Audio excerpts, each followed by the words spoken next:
All right. Hey, welcome back to the podcast. I'm sorry we missed last week because Raymond was in Tennessee. Ugh, Tennessee. Yeah. Did you hear any good music while you're down there? Yes. Yeah. So Dollywood's amazing. I love Dollywood. We went to like this gospel show. The cool thing about Dollywood, everything's Christian there. People sharing the gospel like on every stage. And there was a deaf singer and she was like sharing the gospel. It was pretty cool. Very refreshing. And then like the whole Dollywood area is just like, I was there like Pigeon Forge area. I was in there like 10 years ago. It's kind of ghetto. But now, man, it's like super, super nice. Yeah, my parents actually go to, I think, Pigeon Forge quite a bit. We got family friends that have cabins down there, so they'll go and stay. And we went last year. Except that the hills are not fun. Like going to the cabins. Oh, like, yeah. I don't remember who it was. It was one of our kids like ended up throwing up. Really? It sucked too because we were almost there. Like we were 5 minutes from the cabin going through the weaving. And it's I'm sorry. It's like, you're fine. Like, let's just get you in the bath. It's okay. There's a mountain called Big Bear in California. Yeah, it's like, Big Bear's there too. Yeah. Oh, there's another. Yeah. And it's very, very windy. The kids would always get sick, but it was good. First time the whole family was together in quite a while. But I'm happy to be back. My mind was here a lot, so it was just kind of like, there's a lot of good momentum. Yeah, sorry about that. No, I was like texting you too. No. There's just a lot of good momentum happening. Like Wednesday nights are popping off. It's going fun. Yeah. And I was really sad to miss that, But so if you're not in a group or you're interested in what the next step is here at Cross Church, I would encourage you to come 5:15, get a killer meal for like $7. We were just discussing how much food is right now for families. We could eat for $20, Can't do that anywhere. And it's basically cost. We're just charging cost. So that's nice. And the ladies are just gracious to cook for us. And then worship's great. And from what I hear, Bobby was just crushing it. And so just awful. It was horrible. Crushing spirits. No. Yeah. Well, and we had lasagna last week. I think this week is like tacos, and then next week after this will air, I'm not sure what we're having, but filet mignon. It's usually good. Yeah. Yeah. Ladies. That'd be awesome. Like have like who's got a cow they want to give us? Yeah. There you go. I know some of you got cows. Yeah. But yeah, so it's great. And this week, I don't know what we're studying on Wednesday night. Last week we studied spiritual gifts. Week before that, connection and consumption, the difference between the two. But yeah, it's gonna be fun. So But we talked about Sunday. Well, I guess we're 2 behind, aren't we? So we missed last week because you were gone. We just didn't think about filming before. So what was that week? Was that Drop the Mic? Yeah. How you use your voice for influence and all that kind of stuff. And then we can kind of continue that thought into wisdom. Mm-hmm. And, the mouth speaks what the heart is full of, but sometimes the mouth speaks what the mind is full of. And if we're filling our minds with worldly wisdom, the message title was Contemptible Wisdom, jealousy, selfish ambition, all that kind of stuff, then you're going to be saying things that are contrary to what God's wisdom is. And yeah. Yeah, I feel like of all the messages, I feel like Drop the Mic is probably the most relevant for us, just in the sense of like your influence at this point is your currency. I feel like, yeah, it really is, isn't it? Like in our current culture, like, and it's sometimes it goes the opposite in a bad way too, because people want to use you because of your influence. Or, you use your influence for bad, like not for good. And, you use your your influence to take advantage of people, not to build them up. Like, and I feel like all of that, like because you have obviously the conversation of the tongue, because what you say has influence, whether good or bad. But also what you say can influence others to do good or bad as well. Yep. Yeah, it's very true. And so he starts off with, not many of you should become teachers, and then what he's really getting at is not many of you should desire to teach, to influence people toward thinking you're someone to be celebrated, because he goes, actually, it's quite the opposite. You'll be judged more harshly. And he talks about all the issues when we open our mouth, and then he says, but if you're wise, which it's the same word in Greek used for teacher, just a different, how we say instructor or teacher, different word. So the through line is, not many of you should become teachers because of all these issues when you talk. And if you think you're wise, in other words, if you think that you're capable of teaching, just show it, by the way you live. And by the way, wisdom that is of God is not jealous. Wisdom that is of God is not self-serving, which also plays off of I want influence, He's like, no, it's not self-serving. And so I drew the graph of the Dunning-Kruger graph, which is, low experience, high confidence. And then the more competent you get, the less confident you get, because you realize what you don't know. And then you become seasoned in it, and then you start to climb, and then they call it sustainability. So you're not doing this in your journey. You're floating like this, and hopefully up and to the right. Well, should look the same spiritually. If you feel like your spiritual journey is, just a graph that looks like that, there's something that needs to be addressed, and it's probably the pull between godly wisdom and worldly wisdom, godly wisdom and worldly wisdom. And like we said, I call it the trampoline. That's the church. The church in discipleship is to stop you from crashing. I think it's okay. I think it's actually a healthy thing to go high zeal, when you first get saved, because how could you not? Like, you get saved from everything. You think about the woman at the well, and she figures out who Jesus is and gets so excited.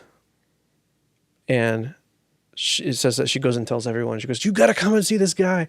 He tells me everything that I've ever done," but no condemnation there, And she's like super excited. And the interesting thing is, all of Jesus's followers are there, right?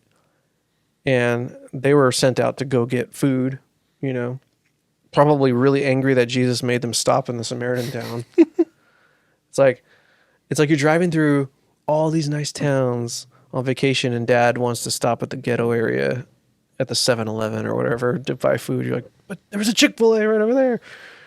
And so they're probably like frustrated and scared because they're Jews, and there's a lot of tension there.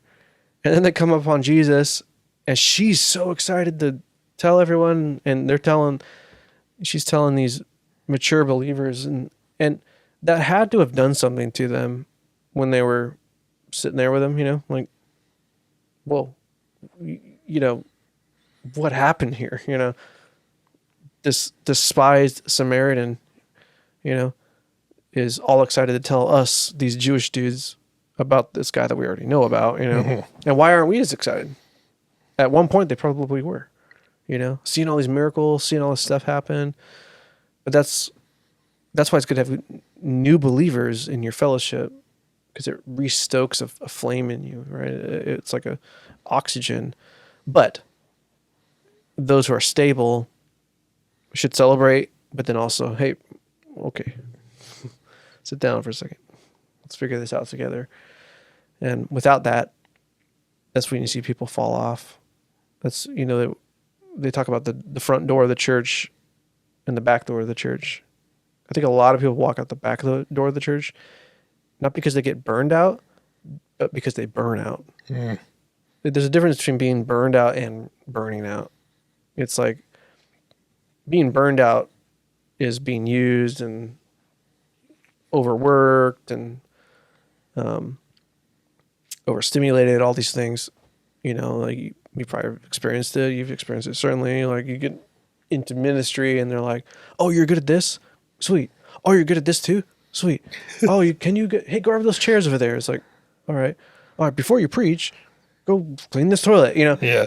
And you're like, and you're doing all this stuff. That'll be burned out. You'll be burned out by somebody else. But sometimes we just burn ourselves out to where it's like, I'm so excited. And then there's no substance. Mm-hmm. It's all emotion and fun. And then that's when you crash and burn at first sign of weakness, Yeah, I think because it kind of the graph that you were talking about on Sunday reminds me of, it's like the church growth graph or whatever, where it's typically like a bell curve, where you have like growing, I can't think of it, like plateau, and then you have like whatever, and then you have death rattle, like, basically the dying church. Well, the idea is that you're going to go up, you're going to plateau, and then you are going to sink. But the question is, how do you then kind of curve that back and then shoot back up? Because like, that's kind of how I think about, the relationship. Like, yeah, it should not be like a sine wave, right? That's a sine wave, I think. That was like a throwback right there. I haven't done math in forever. But it shouldn't be like a sine wave where it's equal on both parts, but you are going to have these valleys.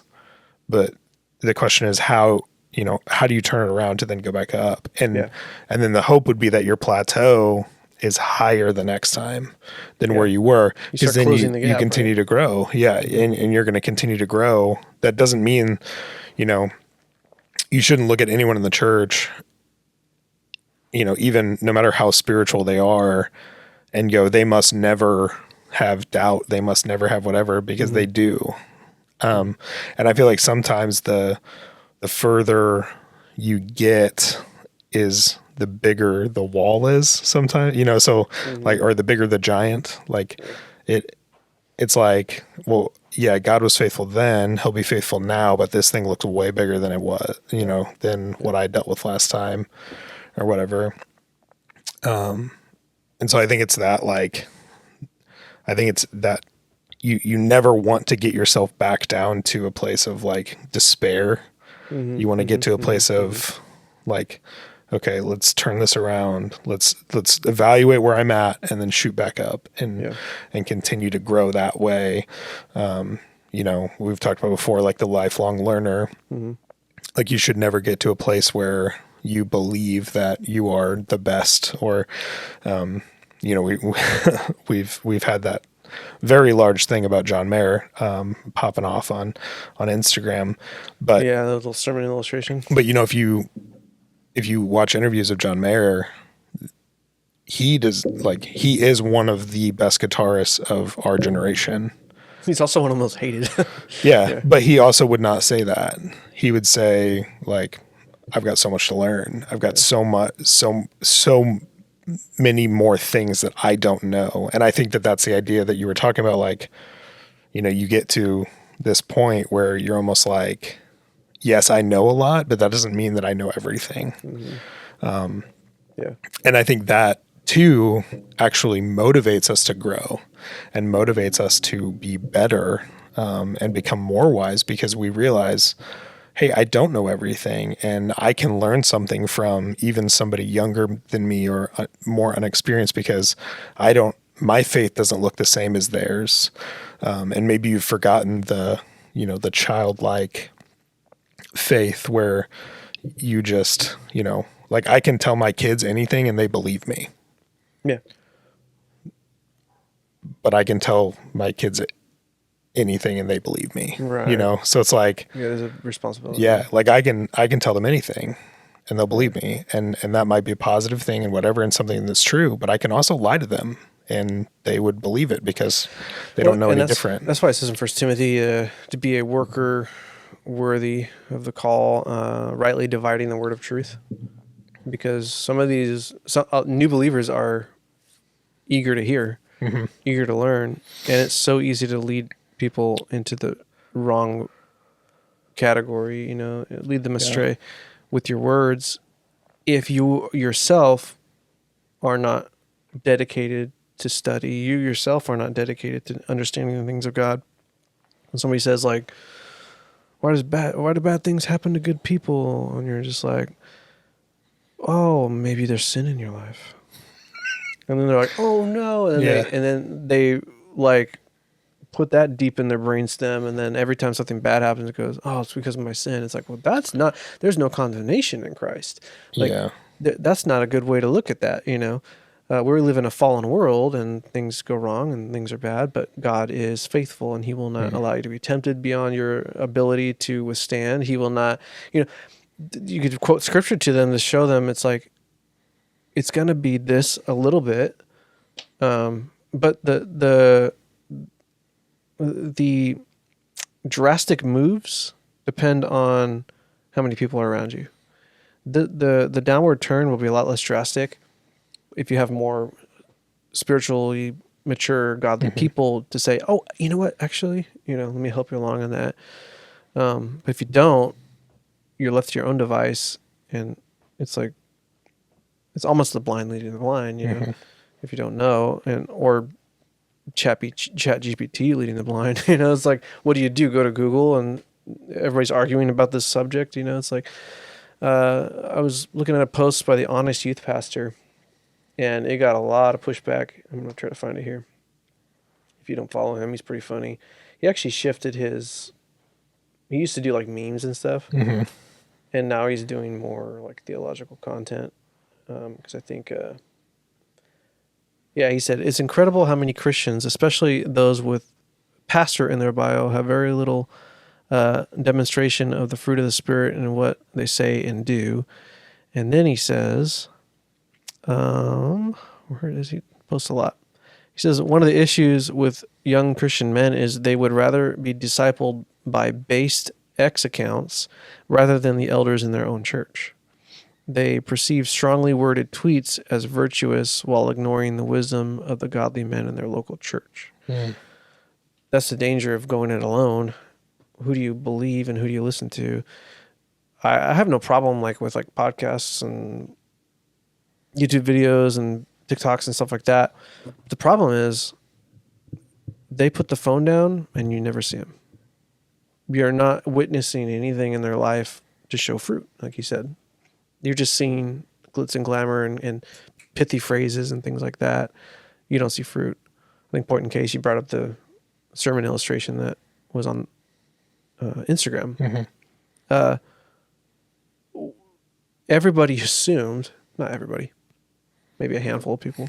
There's hundreds of thousands of people that have watched it and they liked it. So, but there's a handful of people that assume that the church bought an entire guitar rig just for a sermon illustration, right? And they're so up in arms and angry about this because all they're looking through is one little tiny lens. They don't see oh, that guy just owned that guitar. If you guys had that if guitar. you guys didn't know, according to Instagram, we're a mega church. So somebody shared it and said something like mega churches are gross or something like that, and I'm like, we're not a mega church. We are far from mega church. I mean, we're just we're just doing good stuff. We're trying to do good quality, but the same could happen on the adverse. You might be looking at somebody that is looking like they're saying really great things. Looks like wisdom, but they're not showing it by the way they live, but you have no opportunity to see the way they live. That's why it's so important to be plugged into a local community, because then he says, wisdom that is not from God is jealousy, all those kind of things that is pervasive in our society. I think also to point that out, which we've talked about this a little bit, I think on a few episodes, like the idea of mentorship and things like that. I think too, it takes the older people in the church, like our age, older, to say, I am going to intentionally get in someone's life and say like, I want to talk to you. I want to intentionally be there with you through your spiritual growth. Because a lot of times those people aren't going to ask. They're not necessarily going to be like, hey, could you mentor me? Like, they don't do that. But if you say, Right. hey, I'd love to grab coffee with you. Like, yeah, I'd love to do that. And then you build this relationship, and then not only do they get to watch you grow and watch how you live your life, but then they also get that that teacher relationship, where they're learning because they're learning because they see what you do, but they also know you. They know who you are. So they know, but then on top of that too, they also know that you struggle. They also know that you're dealing with things too. And then on the flip side, a lot of times we forget with those like mentor-mentee relationships, the mentee can give the mentor just as much, as the mentor can. And so sometimes things come out of the mouth of the person you are teaching or discipling that will be like, whoa, like I never thought about it that way. You bring up such a good point. And it even says, I just looked it up, in Romans, don't just pretend to love others, actually love them. That's a big piece of what you're just saying right there. I think some people will take people on as projects, and that person thinks that you're taking them on as a friend. But once you feel like you've kind of hit the plateau of the project, you move on to the next, and now that person feels like they've lost a friend.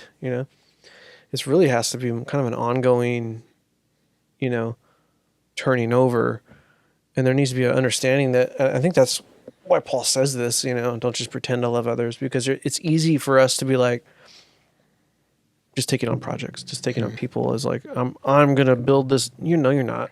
You're discipling. And what is the root word for disciple is discipline. And what are we disciplined to? The Word of God and the Holy Spirit and the teachings of Christ. And it's been a big buzzword probably in the last 10 years. It's like, I remember at Harvest, I was in Sunday night service and we were doing a lot of stuff. And one of the administrative pastors came up and said, hey man, okay, what you're doing there, really good. We see this. We want you to build a discipleship program here at the church. And I was like, dude, I'm like just Forrest Gumping here. Like, I don't know what I'm doing. Like, we're just loving people and doing stuff. And I had to go back and think of like discipleship program. Like, there's no program. That's assuming that people are going to be a disciple of Bobby, Adam, Raymond, Brad, Jason, Greg, Butch. We need to, at that base level, understand this above anything else. You're not a disciple of anyone but Jesus Christ. You are a disciple of Christ. You are disciplined to him. When we're making disciples, we're not taking on disciples of our own. We're not bringing them along on our philosophy and our faith. We are helping them be disciplined to Christ. We're a little bit stronger, so we'll spot them and get them to get that weight up a little bit. But you're not trying to shape their body, your spiritual body, to look like yours, especially not mine. You're the one. There's Chris Gibble. You want to look like him. That's the dude you want to look like. Iron Man. Trust me. So that, and we need to be careful of that. You're not discipling. You're helping people be discipled to Christ. Well, and I don't know if you did it intentionally or not, but you just made a great analogy of the spotter.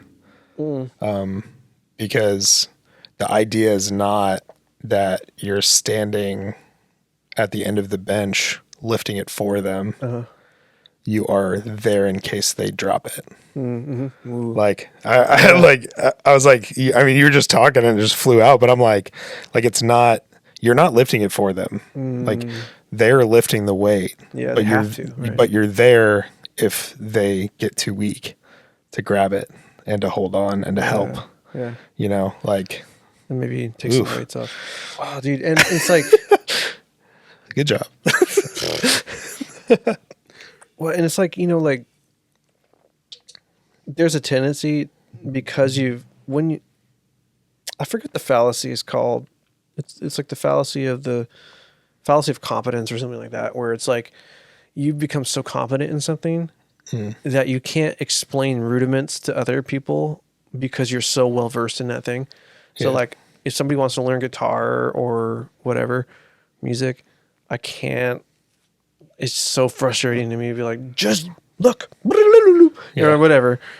That's how it sounds. When I play, like it's so frustrating, you know. It's somebody that's so good at their craft that they've forgotten how it is to not be good at their craft. I actually dealt with that at Blackburn. One of my professors, mathematics professor, has a doctorate degree in theoretical mathematics. So like ridiculous.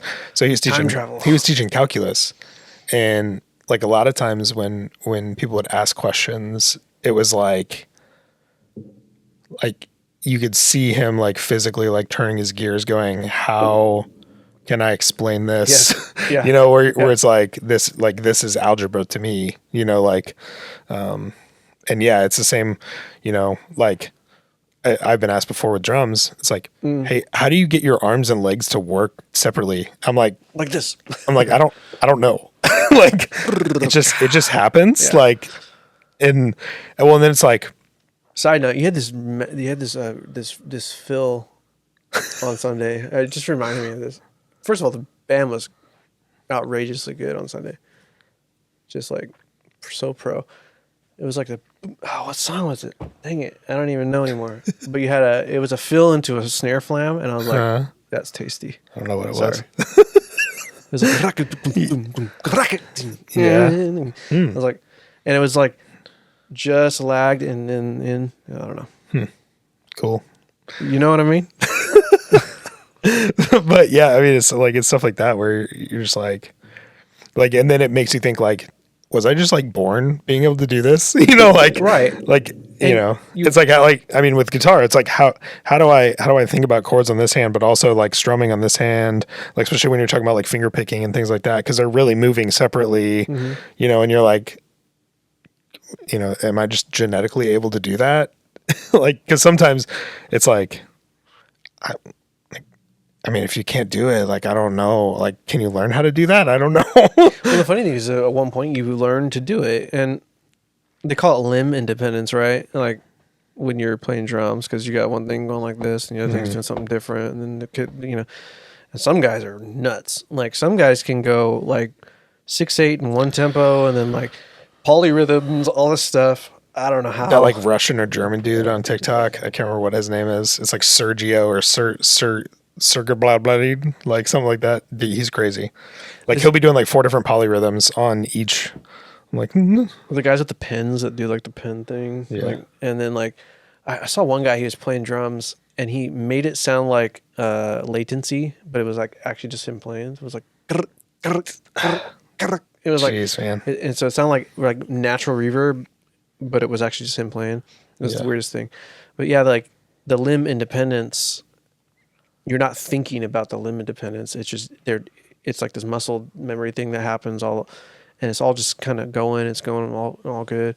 So you know, in the body of Christ, there's limb independence. You know, this guy's teaching, this guy's giving, this guy and this girl's over here doing that, and the other, and everybody's doing it, and they're not having to think about it. It's just stepping into what God's called them to do, and then in comes a new believer. And they look and like, wow, they're so proficient at teaching. Wow, they're so like generous. I don't know how to be that generous. Yeah. Oh, they're so hospitable. How are they so nice? And you're like, I don't fit, you know. But then it's like, that's why it said in Hebrews, many of you should become teachers by now. Yeah. Many of you should be taking along apprentices in the faith. Yeah, but I didn't start that way. You know, that's the like. I feel like But I feel like too, like talking about the, like limb independence, I feel like that happens too, like spiritually as well, where you, like, there are things that you just brush off because you've been here before, you know? Yeah, that's and- true. but then, so like from a drum perspective, there are times where I feel like something will come up and, be like, oh, can you do that? And it's like, honestly, no. Like that's way too hard. Like that's not, that's not something I can just do. Or, for me, like I can read piano music and I can play the piano, but that doesn't mean that I can sit there and read the music and play the piano. Like I would have to sit there and hit each note and keep going until eventually I would kind of know what I'm doing, and then I could probably go back and play it. But You that go to doesn't, middle C and you're like, yeah, C, but that doesn't mean, D, E. yeah, Yeah. like in music, there's something called sight reading where you literally just hand you a piece of music and you just play it, It's so weird to me. And so like I help with the high school band, like that's something that we want to see is something that is, if you can sight read a piece, that doesn't mean you're going to get it right the first time, but if you can sit there and you can sight read it and play through it, like you're pretty good, but that doesn't mean you're an expert at that specific song. Yeah. Now there are some people that are incredibly talented and can do that. Like you could hand them a piece of music and they will instantly be able to play it.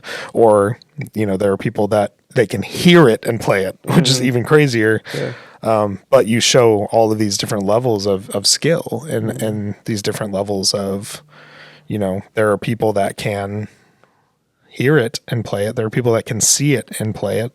And then there are people that it takes time for them to learn more and be able to, play it. And that's okay. All of those things are okay. But then like you might be really good at guitar, but if I hand you a saxophone, you're going to be like, what the heck is this thing? Do you blow air into it? Like, Yeah. and so it's like all of these people have these different, are we talking about spiritual gifts? We just talked about it on Wednesday. Oh, it was on Wednesday. Yeah. Okay. My wife called. No, your yeah. wife was called. But it's like this thing of like, we have, all these different pieces, of things, which kind of goes along with this wisdom. Like we have areas of spirituality that we are more versed in than we are in others. And so that doesn't mean that we're all going to be experts. That doesn't mean we should all be teachers because we aren't necessarily, we aren't gifted in that way. But some of us are also not gifted to watch children, like Bobby. It's funny. His wife keeps like trying to sign him up for children's ministry. Like he's in worship. Yeah. I think he can watch Yeah. kids afterward. Yeah. But, it's like we all, like, there are certain people that you probably shouldn't put in the kids' room because they just don't want to be with kids and that's not their thing. But they are incredible at serving or incredible at giving. Like, and so this conversation of like wisdom, it's like this, like we are all wise in our own capacities. It's like Spurgeon. I think I mentioned a message. His quote is, wisdom is the right to use knowledge. Knowledge in and of itself is not wisdom. Wisdom is the right to use knowledge. You can know all kinds of things, but if you don't apply it correctly, it's kind of pointless. It's like, oh yeah, I know how to fix this problem with this tire. Get a new tire. It's like, oh, maybe you just need to pump up the tire. Yeah. It's like, yeah, generally the thing, but it's like wisdom is knowing how to use the knowledge and stuff. So that's and so it's interesting that he comes out. It's just interesting the flow of the letter because he comes out of this. Not many of you should become teachers. All these things that happen when you try to use your influence incorrectly, and when you open your mouth, and then. If you're wise, be careful to guard against worldly wisdom. Then he, in chapter 4, which we're getting into on Sunday tomorrow, he takes a turn and goes, so why are you guys fighting? What's the deal here? Stop being little punks. Just get along. Yeah. And that's the crux of what he talks about for like almost the entire chapter. In chapter 4 is just like, get along, be unified. It was the last prayer of Jesus before he went to the cross, was that his body would be unified. So like, let's go. And so I haven't titled the message yet. I was like torn between like something nice, like family reunion. But then I kind of want like something funny, like Fight Club. It's funny though, because Nobody talks family about that. reunions can be very different. Yes. Yeah. Like, Yeah. a family reunion could be incredibly happy and everyone's singing songs, or there could be a fight. Yeah. Like I feel like sometimes Thanksgiving dinner. sometimes I feel like if I can like title the message, the point of the message in a weird way, it'll all just kind of work out. So I'm like, I spend way too much time thinking of a 2-word, 3-word title sometimes, but sometimes it's like, you should know exactly what it means, like drop the mic. Okay. I know what that means, know? So maybe, I mean, I think family reunion could also be disunity as well. So like, Oh, I for think sure. that's get together I and think that's a fight. great title. Yeah. And maybe it's on my mind because I was just had a family reunion, Maybe call it family reunion fight club. Family feud. family feud. Oh yeah. There you Family go. Feud. Family That Feud. might be the more apt way to. Family Feud might be the title because that's.